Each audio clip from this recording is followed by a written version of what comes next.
মামলা করার পর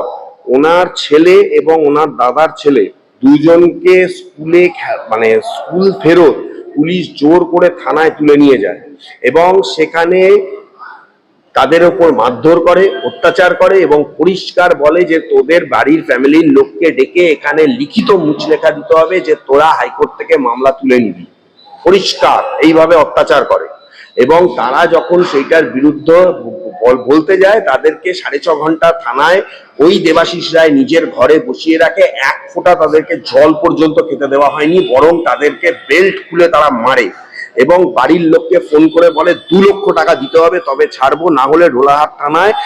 আবু সিদ্দিকী বলে একটা ছেলে, আপনারা জানেন যে তাকে কিভাবে ঢোলাহাট থানা জেলের মধ্যে পিটিয়ে মেরে দেওয়া হয়েছিল,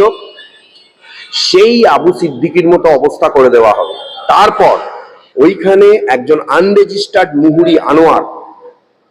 মানে তার মাধ্যমে হাতে পায়ে ধরে পুলিশের কাছে হাতে পায়ে ধরে এদের ফ্যামিলির লোকরা নিজের ছেলেকে বাঁচানোর জন্য, কারণ বলে দেয় যে যদি টাকা না আসে তাহলে ছেলের লাশ তোদের ঘরে যাবে, দুটো ভাইয়ের লাশ যাবে ঘরে, পরিষ্কার এই কথা বলা হয়। রাত্রির 1:15টার সময় ওই আনোয়ারের সেরেস্তায় 85,000 টাকা ক্যাশ টাকা, সোনা গয়না বন্ধক দিয়ে এনাদের বাড়ির লোকরা ওই রাত্রির বেলা কোনো রকম ভাবে সেই টাকা পৌঁছে দেয়। সেই আনোয়ারের কাছে এই দেবাশিস রায় ফোন করে খবর নেয় এবং তারপরে তাদেরকে ছাড়া হয়।